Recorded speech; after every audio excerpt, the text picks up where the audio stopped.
Sziasztok! Hármas kapcsolati kirakást csinálok.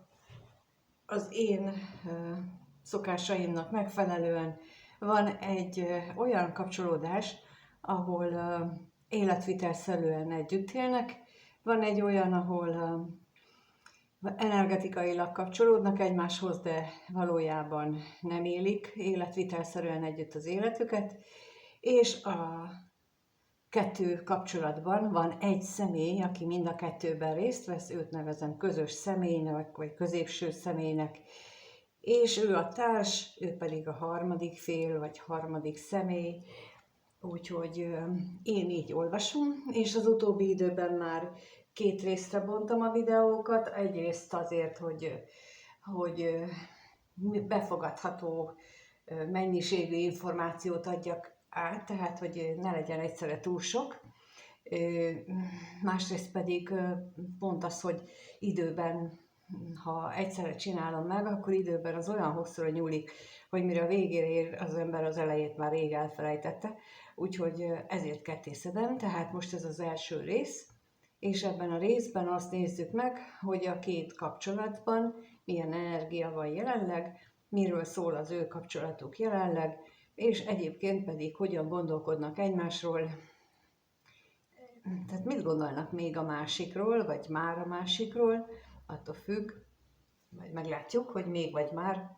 Szóval, hogy ez lesz az első részben, és a második részben pedig az, hogy milyen érzések uralkodnak közöttük mindkét kapcsolatban, és aztán a végén megkérdezzük azt, hogy mire számíthatunk a következő egy-két hetes időszakban a különböző kapcsolódásokban, vagyis hát akik érintettek benne, azok mire számíthatnak, hogyan alakulnak majd a kapcsolatok. No, miután ezt így tisztáztuk, így, hogy mi a kiindulási pont, akkor neki is kezdek, és megnézzük azt a kapcsolatot, ahol életvitelszerűen együtt élnek, és mi az ő kapcsolatuknak a jelenlegi helyzete, mit tudhatunk meg arról, tehát hogyan van az a kapcsolat, mit tudhatunk meg erről a kapcsolatról, ahol ők életvitelszerűen együtt élnek, mit tudhatunk meg róla.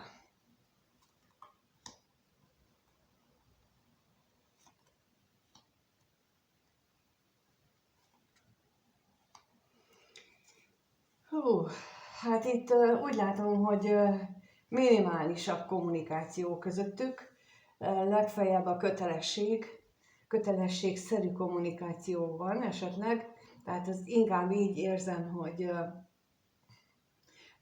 van itt olyan kapcsolat, akik szinte egyáltalán nem beszélnek már egymással, és van, akik még beszélnek, de csak azt, hogy ki mit csinál a házban, ki hova megy, ki megy a gyerekért, ki viszi ezt el, szóval ilyen nagyon-nagyon tényleg a kötelesség az, ami itt átjön leginkább, és főleg így a gyerekkel, vagy hát valamilyen hétköznapi dolgokat érintő, ami átjön, azzal kapcsolatos kötelesség. Tehát ennyi van itt leginkább, több nem nagyon látszik. Na megnézzük, mit jelent itt a kevés pénz.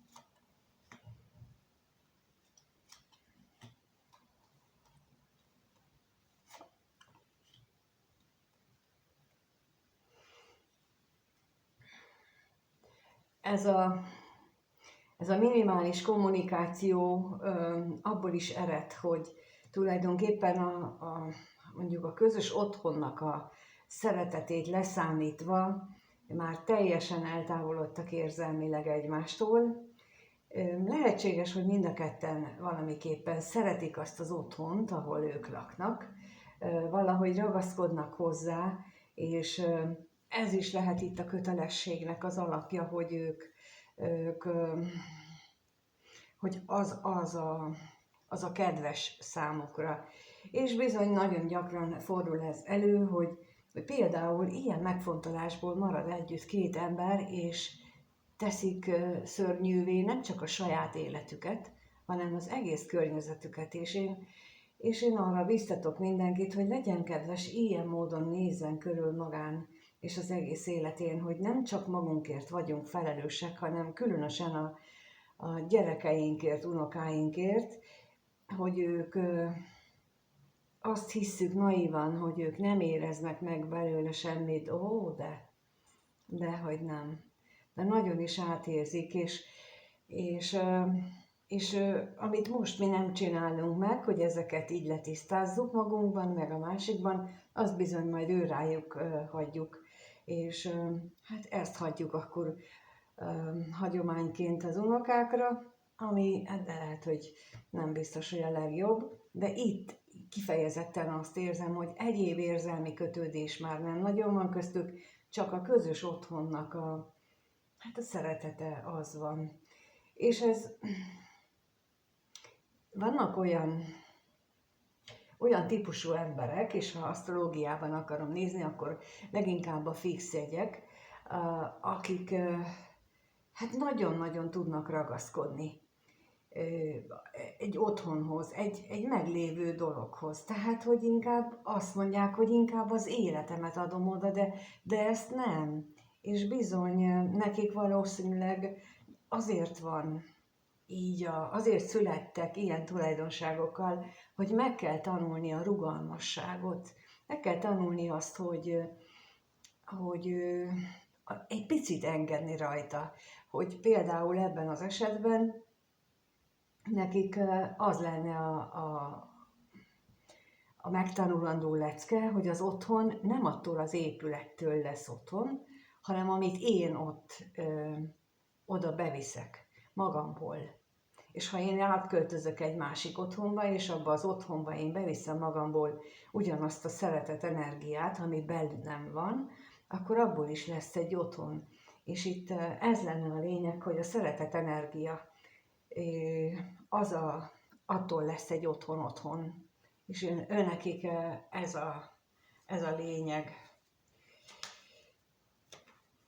És akkor még megnézzük itt a szerencsétlenséget, hogy az miért van itt.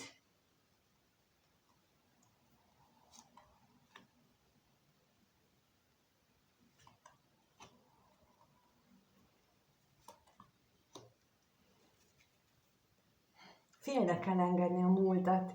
Itt egy olyan kapcsolatról lehet szó, akik félnek az újtól, félnek a mindentől, amit nem ismernek.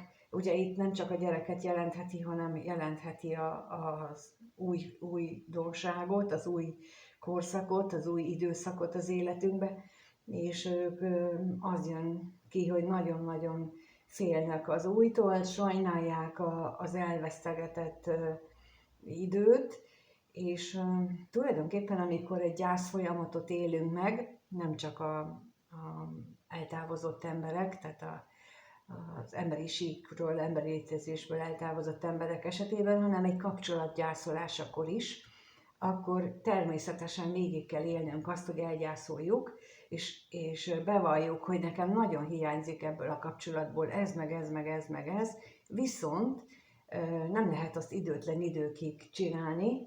Lehet, hogy ez nagyon romantikusnak tűnik, hogy valaki élete végéig gyászol egy embert, viszont ezzel biztos, hogy magát és a környezetét is lefelé húzza, és biztos, hogy nem építi vele, mert ezt szembe kell nézni, ugyanis ezért születünk, hogy az ilyen nehézségeken felülkerekedjünk, és azt mondjuk, hogy emlékeimben benne van mindaz a jó és szép, amit egy kapcsolatban megéltem, de túl kell lépnem, mert ez a feladatom, mert ezért jött ez a dolog. Tehát, hogy itt például 3-as kapcsolatról van szó, és itt a társ, ha ilyet él meg, akkor neki el kell fogadni, hogy a harmadik fél azért jött a kapcsolatba, mert ők ketten valahol, valamikor valamit nem úgy csináltak, ahogy az a hosszú távú tervben jó lett volna, és ezt el kell fogadni. És nem rossz, nem jó ez,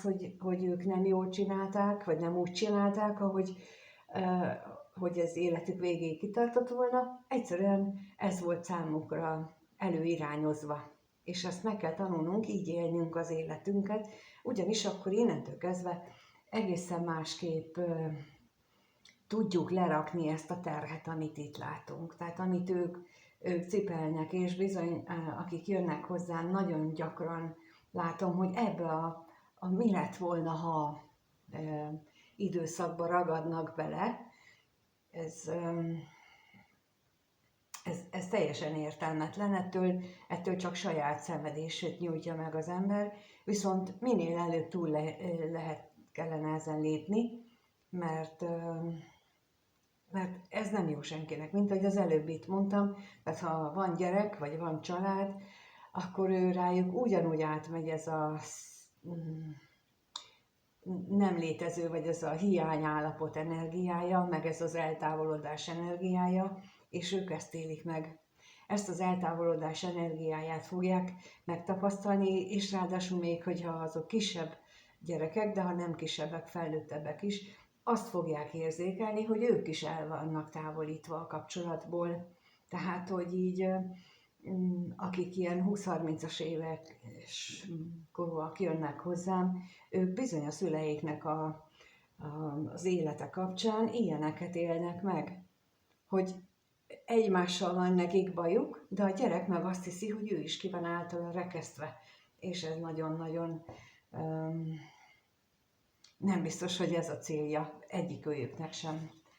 Ezért is szántam most erre ennyi időt, mert valamiért biztos van itt olyan, akinek ezt így hasznos, ha hallja. De megnézzük a mi újság a másik kapcsolatban. Mit lehet a másik kapcsolat jelenlegi helyzetéről tudni.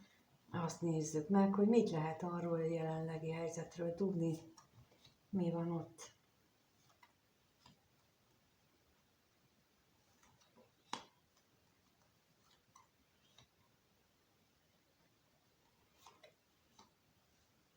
Hát ott úgy élik azt meg, hogy tulajdonképpen az egy nagyon jó kapcsolódás, úgy minden passzol, úgy minden összejön, úgy minden jól működik, kivéve a gyeri bírót, mondták régen a filmben, igazából mégsem működik jól. Tehát, hogy így jó az a kapcsolat, nagyon sok szempontból, de lehetséges például, hogy a hétköznapok szintjén vannak súrlódások, és emiatt vannak eltávolodások is közöttük, vagy nem olyan szinten élik meg mondjuk a hétköznapjaikat, ahogyan azt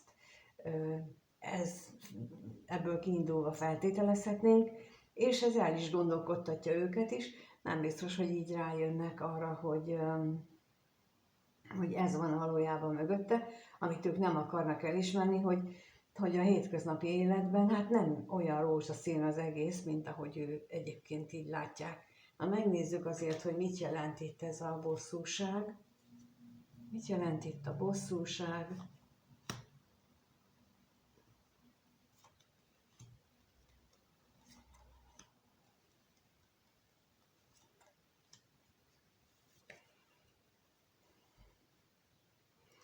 Elképzelhető, hogy az egyik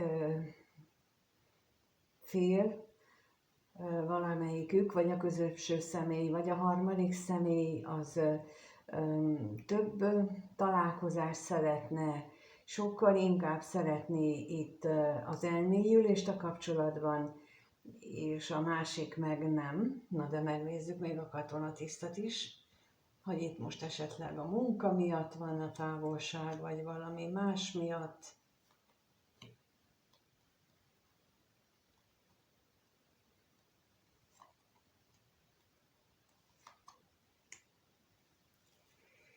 Itt a problémát az okozza, hogy úgy látom, hogy a középső személyben felvetődik annak az a gondolat, hogy vajon a harmadik személy, a vágyai, azok nem hűlnek-e ki, felvetődik az a gondolat, az a félelem, hogy a harmadik személy tulajdonképpen elfelejti őt, nem akar vele lenni, nem akarja őt igazából, és így lehet emögött, hogy ők nem tudnak így hétköznapi módon együtt lenni, ez is állhat mögött a gondolatok mögött, vagy fordítva is lehet, hogy mert nem tudnak együtt lenni, ezért a középső személynek ezek a gondolatai jönnek, hogy a sok távollét miatt akkor ők hát elfelejtik egymást, elcsitul ez a kettejük kapcsolata. És bizony ez akár bármilyen kapcsolatban előfordulhat, hiszen ugye minden kapcsolatot működtetni kell, minden kapcsolatot éltetni kell, és itt nagyon fontos lenne az, hogy működjön, de mint látható, hát itt nem mennek annyira jól ilyen szempontból a dolgok. De most akkor megnézzük, hogy egyébként hogyan gondolnak egymásra, mit gondolnak róla, egyik a másikról, kettőt kérnék szépen. Először a társ, az együtt élő társ mit gondol a középső személyről. Azt kérdezzük meg, hogy mit gondol a társ a középső személyről, és a középső személy a társról, az együtt élő társról. Hát a társ úgy gondolja, hogy a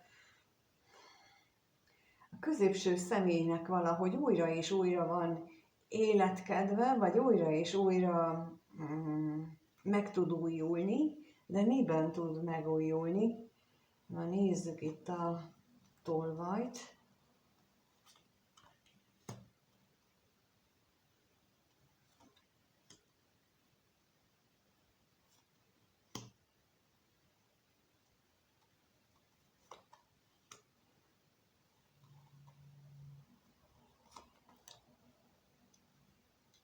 És a váratlan örömöt, hogy miben tud végül is megújulni. Hát itt ebből alapvetően látszik, hogy az együtt élő társ is valahol próbál már hátat fordítani ennek a kapcsolatnak, próbálja saját magát védeni a középső személlyel szemben. Mindenképpen lelki szinten ezt próbálja elérni magában, bár ott van, hogy azt gondolja, hogy a középső személy nem képes a vágyait, vagyis a kapcsolatot magát lezárni, mert a vágyaival van elfoglalva, és így a kettejük kapcsolatával meg nem biztos, hogy ő tisztában van azzal, ami ott az előbb kijött, hogy tulajdonképpen a vágyai a középső szemét akár ehhez a közös ingatlanhoz is, tehát az ő jelenlegi otthonukhoz is fűzheti, és talán ez is lehet a háttérben, hogy nem tudja lezárni, és nem megy csak úgy el, és ez bizony nagyon fontos lehet, hogy ezt így ilyen szempontból átgondolja a társ, vagyis igen, az is. A társ is, meg a középső személy is. Na és akkor a középső személynél azt látjuk, hogy ő úgy gondolja, hogy a társ az még mindig a régi szokásokat próbálja, vagy azoknak a hatása alatt áll, de megnézzük az örvendezést, igen, ezt úgy gondolja egészen úgy gondolja, és az állandóságot.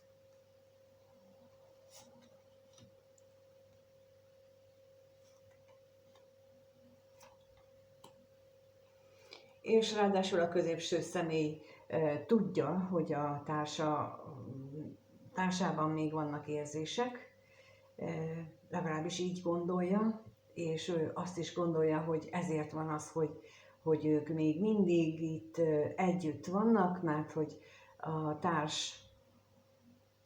társal ő bármit megtehet tulajdonképpen, mert az nem akar eltávolodni, nem akarja lezárni, és ő meg tehet, amit akar.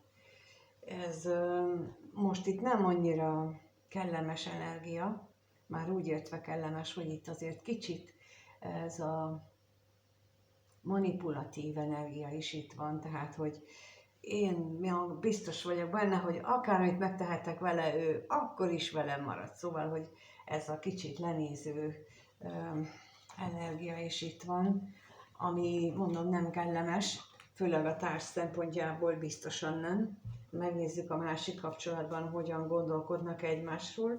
Ott is kettőt kérek, hogy hogyan gondolkodnak egymásról.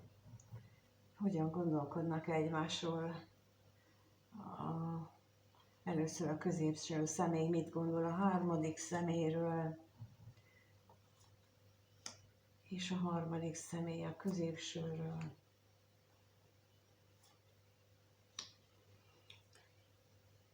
Hát a középső személy egyre inkább féltékeny, vagy egyre növekszik benne a félelem. Ha megnézzük, hogy melyik a kettő közül, az utazásra kérnék szépen.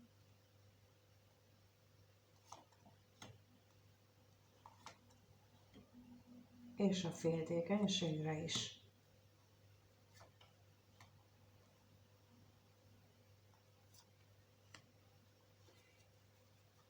Bármelyik, tehát van egyik, a nézők egy részénél a féltékenység erősödik benne, a másik résznél a félelem.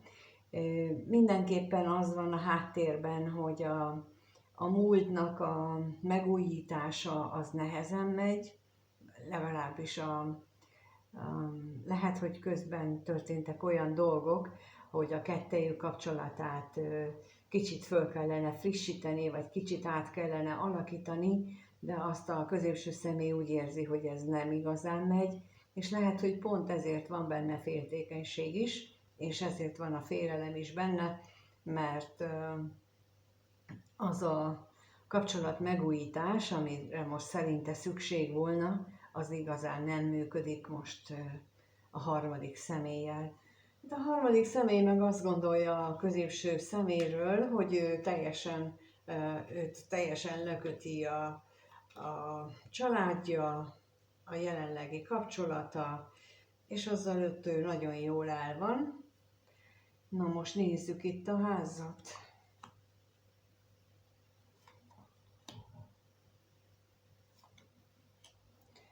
És a házasságot.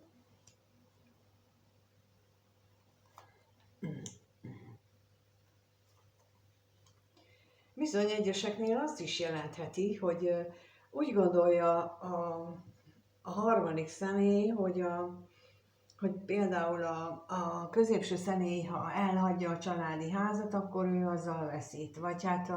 Vagy csak olyan áron tudná elhagyni, hogyha az veszteséget jelentene a számára.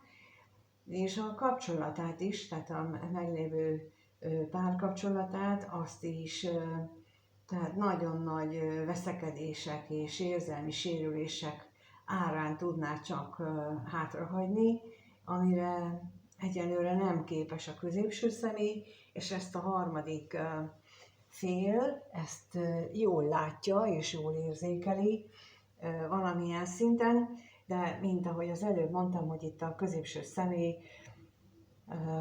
hát eléggé ragaszkodik a meglévő otthonhoz, és bizony itt fontos lenne neki, ha látná ezt a videót, átgondolni, hogy ő mihez ragaszkodik, illetve a társnak, akármelyikük nézi ezt a videót, fontos lenne átgondolniuk, hogy mihez ragaszkodnak, és mint mondtam, hogy megérje, ahogyan az előbb ezt így részletesebben kifejtettem. Hát eddig tartottak akkor az első rész, megnéztük a gondolatokat és a jelenlegi helyzetet, és a következő részben nézem az érzéseket egymás iránt, és az, hogy mi várható. Tartsatok akkor is velem, köszönöm, hogy itt voltatok, és nézitek ezt a videót. Remélem, hogy tud hasznosat adni számotokra, legalábbis olyan gondolatébresztő dolgokat, amiben hasznát veszitek az egésznek. Nem csak kifejezetten az a célom ezekkel a videókkal, hogy én jövendőt mondjak, hanem kifejezetten az, hogy segítsek ezeknek a problémáknak a megoldásában azzal, hogy új szempontokat nyitok meg számotokra, és új gondolatirányokat, és ezt egyéniben tudjuk tovább fokozni, amikor tudunk beszélni, úgyhogy a leírásban megtaláljátok az elérhetőségemet, és ott tudtok engem keresni, és ha ameddig nem találkozunk, illetve amíg nem nézitek a következő részt, addig is mindenkinek minden jót kívánok. Sziasztok!